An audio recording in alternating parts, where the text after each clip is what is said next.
You know I love talking about podcasting, and you know I love talking about marketing, and you know I like talking about marketing as a podcasting tool. But let's talk about the elephant in the room that so many business owners and so many marketers are doing wrong. Marketing is not sales. What do I mean by that, and how does that relate to podcasting? That is what we're going to talk about this week. Stay tuned.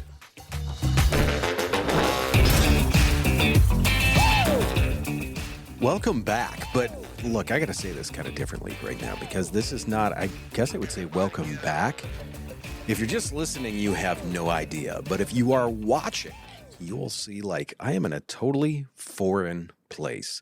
I am actually in the studios at Corporate College East up here at Cuyahoga Community College. I usually say Tri-C. Most people call it Tri-C. But I am in the Corporate College studios today. We had a number of recordings we produce for this studio up here. This is where I teach my podcasting class. So I thought, look, we've got a lot going on this week. Let's record while we're up here. So we may record in some of the other spots that we're going to be using. We're going to see how the next few weeks go with that. But I thought, why not? Let's show off this studio. It's kind of a cool studio in here. There's a couch over there, nice big fluffy chair here. It's a little bit different than the ones in the studio. So I thought, let's do this. Let's get into it. And I really, let's start off like the elephant in the room. Marketing's top of funnel.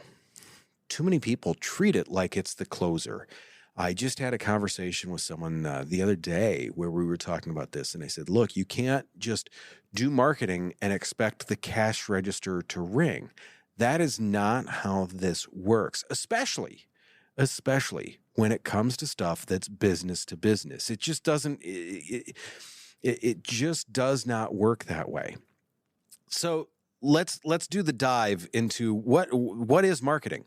Why the heck are we doing this? I mean, if it's not going to make the cash register ring, why do it? Marketing's primary role, it's to attract attention, it's to build awareness, and it's to generate that interest. Now, we got to realize there's different stages along your sales funnel here.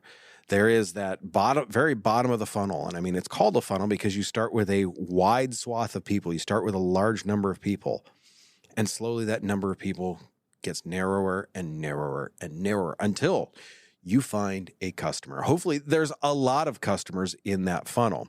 But really, it is about getting that attention, because when you get attention from people, not all the people you're going to get attention from are your customers. Hard fact. We are, like in marketing, we are going to do our best to find the highest probability candidates. I mean, we don't want to waste time. We don't want to waste resources. We don't want to waste effort finding people that aren't going to be viable clients or customers for you. That's just not the right way to do it.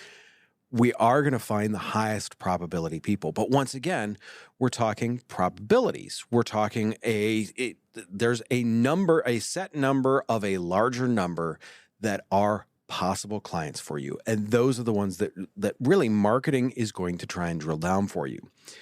It is very much about opening the door and finding those people that are interested in what you do or what you have or what's there to offer. It's letting them know that you're there, that you exist, and that you're available. Huge pieces to that. I mean, let's face it. We have to kind of let a wider swath know. Otherwise, the small people that truly are interested are never going to hear about it. So I guess what I would say about it is that there was an analogy that someone told me a while ago when it comes to marketing, is you want to think of it as that inviting storefront. It's not the cash register, but it is that inviting storefront. You have to get people in that store before they're going to make the cash register ring. If you don't have an inviting storefront, I mean, we've all looked up places online where you show up and you're like, ooh, this is where I'm supposed to buy this from. We've all seen that. That's not going to attract that foot traffic. That's not just going to draw people in. So make sure that you've got that inviting storefront, meaning make sure you've got good marketing that's reaching out and finding those right prospects. The fundamental differences, and let's take a half step back to cover that. Business to consumer is marketing. It can lead to that sale. Maybe it's higher likelihood of it leading to that sale. But those are typically smaller ticket items. Those are typically items that can even be an impulse buy. Anyone that's ever been into Target and has come out with you walk in with a basket and you come out with a full cart. Those are those impulse buys. That's where, it's why the Twix candy bar always gets me every time at the cash register. It's there, it's marketed well, and that can directly lead to it. Business to business, let's face it, the sales cycles are usually longer. There's usually more involved. It's often a larger investment of time, money, and resources. There's usually more than just, hey, I'm pulling my credit card out and slapping it on the counter involved with that. So there's a human touch to that's often missing. So should we not do the marketing? No, we desperately need to make sure that we do the marketing, because if they never hear about us, there's no chance to have with that anyways. So I told you that I was going to talk about podcasting, and where does this fit? Because I've done a bunch of trashing on marketing. You think, well, why am I going to do this? Why am I going to do a podcast? There's absolutely no reason to do this. You're probably half in tears right now thinking everything I've done is for naught. That is definitely not the case. There's quite a few pieces where especially podcasting fits into marketing. The first one to me is that scalable education and awareness. How many times do you get the same question about one of your products over and over and over again? There's those questions out there that you're just going to pick up the phone and the person's 4 words into their first sentence and you're like, oh, do the thing. And that you can answer those questions so much more thoroughly with a podcast. Have an episode about whatever that big question is. Those foundational questions that you're answering hundreds of times. Save yourself that time and be like, hey, look, the simple answer is this. If you want the detailed answer, go here to our podcast. There's a video there for you. There's all this information for you.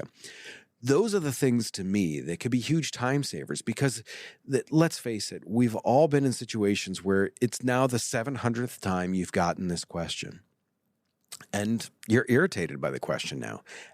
That's the first time that specific customer has asked that question. So your irritation's going to come across. If you can say, hey, look, there's a simple answer with this. Here's what this is. But if you want the deeper answer, go listen to the podcast. There's plenty of information there. We've got a great, in-depth thing. So now you've given someone a half an hour of information and you've spent 30 to 45 seconds with them. To me, once again, it's a big time saver. And let's talk about this too. It's a really efficient way to build that widespread awareness. You've got a question you're getting asked all the time. Why not solve that customer's problem? And in solving that customer's problem, turn it into marketing material at the same time that is going to raise awareness for your business. Let's kill 2 birds with 1 stone. To me, that is a huge, huge piece. That right there is enough to make me say, let's do a podcast. If you want to do a podcast, we know some people. Do me a favor, put it in the comments below. Or, by all means, this is one of those times where I will encourage you to slide into the DMs, and we will be happy to answer your questions with that. Additionally, why are we doing a podcast for marketing? You're going to build some pre-qualified leads. If you put out valuable content, you're educating people. You're giving them the information that they need. You're answering their questions up front. So now they're going to show up better educated. They're going to have more of the information. You're probably going to need to spend less time with them because they've already gotten this information. Additionally, if they're interested enough to listen to your podcast and be interested in what you're talking about and then call you, well, they're pretty heavily invested. They've got a ton of time in this. That typically means that this is someone that is just I don't want to say ready to slap their wallet down, but they are much, much closer in that process. They're further down that funnel than just that top line, hey, I saw your ad on television. If they're invested in your podcast, that can make a huge difference when it comes to that.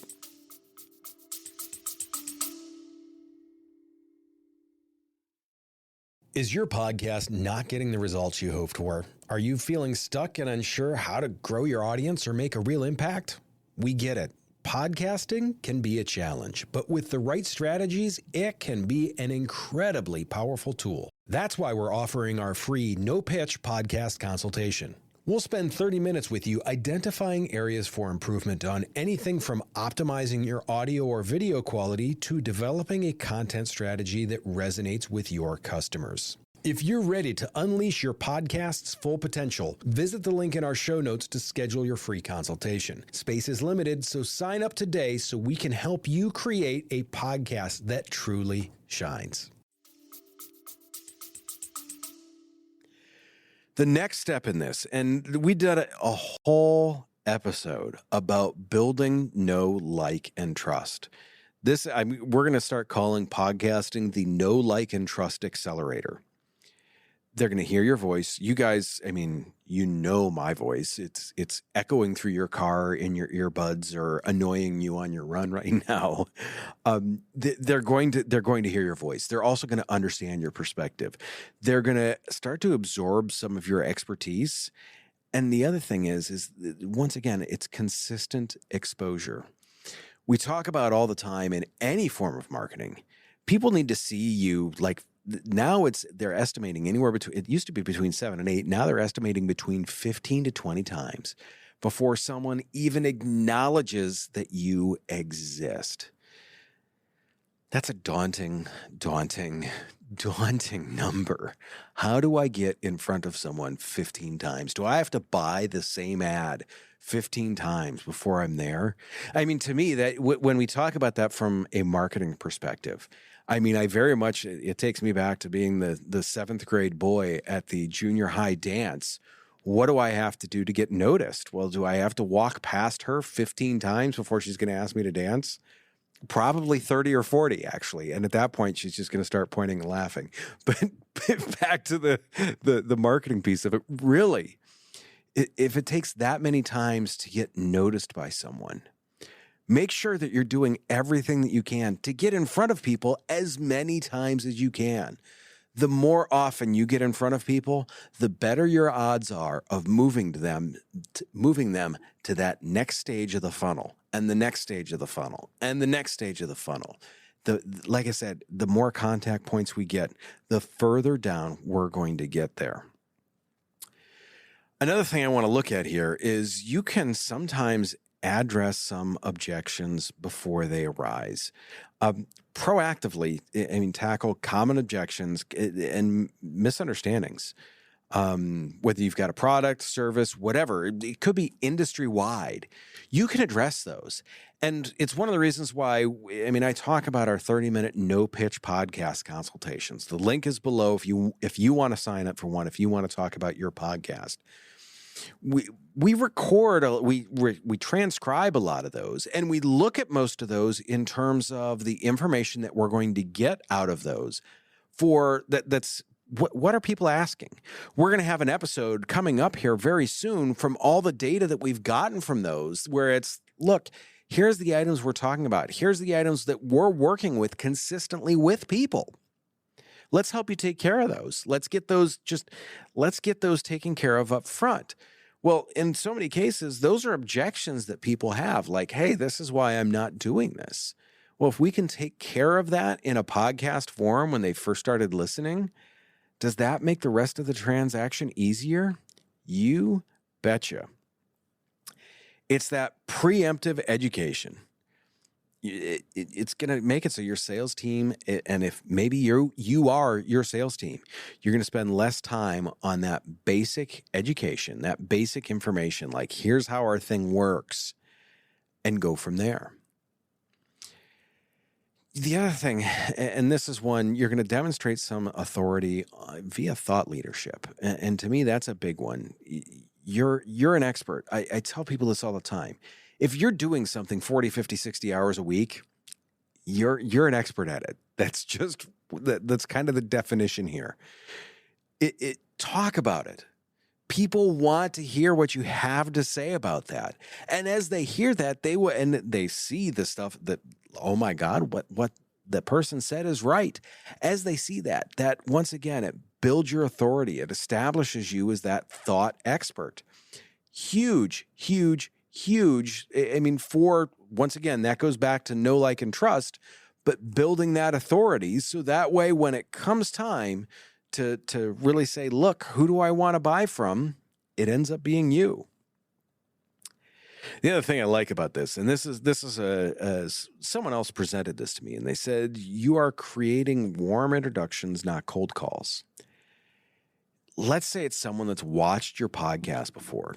To me, that's always awesome. I mean, and I still have to give a shout out to Bill on Late to Grid, because the way he handles that is the best. When someone says, hey, I listen to your podcast, he's like, oh my God, you're the guy?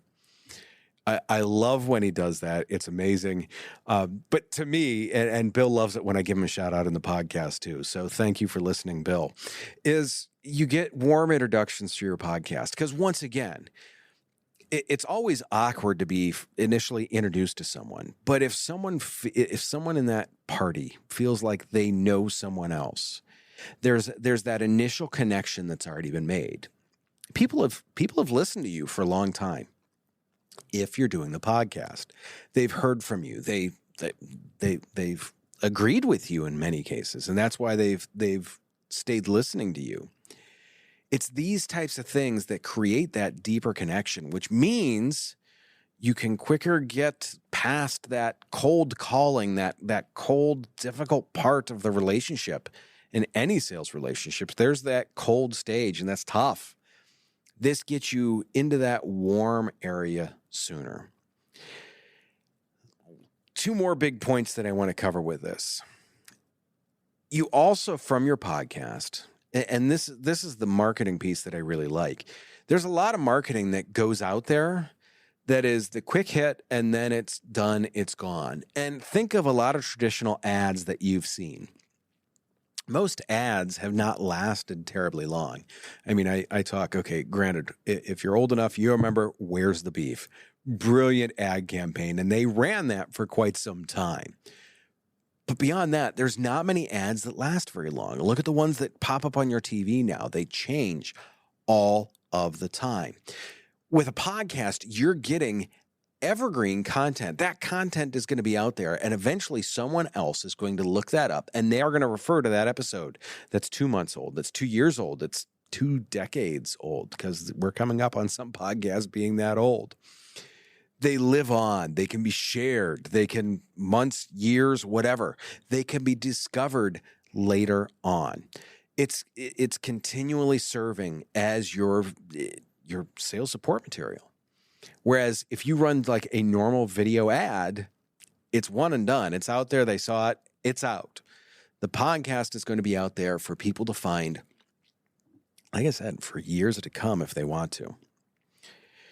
The last piece with this is you're going to nurture those long-term relationships. If you do a podcast long-term and you invest that kind of time in it, and look, people are going to invest their time in listening to it. You're both now invested in that relationship, them from the listener side, you from the production side. It's great. It gives you that long-term relationship there because you've already established it. Now, granted, it's not a direct relationship, but there's the correlation there. There's that contact there. People feel better with that. Once again, that long-term relationship helps you get past that cold stage of sales and into those warmer areas. So how do we work with this? How do we create these episodes that are going to do these things for us? The first one I want to talk about is we want to do some intentional content. Every episode has to serve a purpose. The purpose for our episode this week is to talk about, like, look, where does your podcast sit in your sales funnel? That's what I want you thinking about. That's what I want you looking at.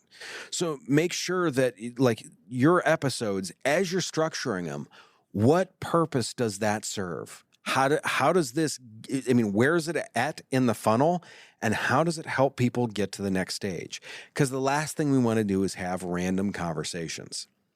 This is a podcast that is, I mean, your podcast is geared towards helping you market things. Make sure that you're just not random conversationing all over the place. Conversationing a word, I'm willing to bet. Someone needs to look that up and let us know. But nonetheless, you need to make sure that there is a point and you are driving people towards that. And that point should serve the purpose of educating them and bringing them down to that next stage in that sales funnel. The other piece to that is the human element in this. There's so much AI stuff coming out right now. People are getting bombarded with AI text. It's out there. It is everywhere. In fact, there's even a lot of AI video. Just the other day, I saw a video of Washington going across the Delaware, and it was George Washington talking about what they were going to do, but he was talking about it as if it was 2025. I mean, look, AI is doing a lot of that stuff. You're human. People are going to get to know you. The interesting piece about that is there's a lot of people say, look, AI will replace my face on the camera. And it sort of kind of could. But the difference I'm going to tell you in that is they cannot go meet that AI yet. Not for, I think there's quite a long time before that's going to happen. They can, after they've watched your podcast, call you up and talk to actually you. They can meet you someplace and sit down and have an actual cup of coffee. So there's those pieces that can really add into things that, once again, we've now connected that human element to things that just makes the world a difference. Even with the best marketing, you're not going to be able to address specific needs that are going to happen in person. You're not going to be able to overcome like all the objections. You are, with this type of marketing, going to be able to build that that personal rapport. That's that personal rapport is going to be necessary to close that deal, and that's what you're going to be able to build with the podcast. The podcast, I mean, a couple of points that I'd like to make to conclude this here as we really start to wrap this up. The podcast prepares the ground. It is, think of this, I mean, it is the plow, it is the disc, it is what sets up everything else for success. Then the seeds get planted, the crops grow, and you make the harvest. The podcast is what helps prepare that ground. Sure, you can throw seeds out of your window. Maybe something grows, probably not. If you spend the time cultivating that ground and getting things ready, you're going to be amazed at what you're going to get out of the other side of that. You need to make sure that you're doing your marketing with intention to get the attention that you need. If you aren't doing things with intention, you're not going to get the attention. When I saw that one, I was like, oh, yeah, I like this. Make sure that you are creating your podcast with the intention of it getting attention and as sales support. If you design your podcast as sales support and not salesperson, you're going to find out your podcast is going to get more downloads, more views, and is going to be a ton more effective than if you're trying to use your podcast as your salesperson. That also, to be honest with you, goes for the rest of your marketing. With all that being said, we got a lot here today. A lot of information, lots of actionable items for you guys to work on. Do me a favor. Take care of yourself. If you can, take care of someone else too. I will see you very, very soon.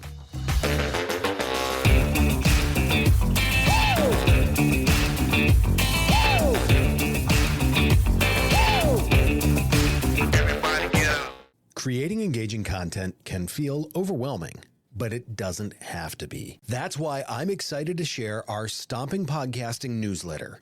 You'll get actionable insights and expert tips straight to your inbox. These are to help you maximize your video marketing and podcasting return on investment. Head over to the show notes and click the link to subscribe to our free newsletter. Don't miss out on this opportunity to become a video marketing and podcasting pro.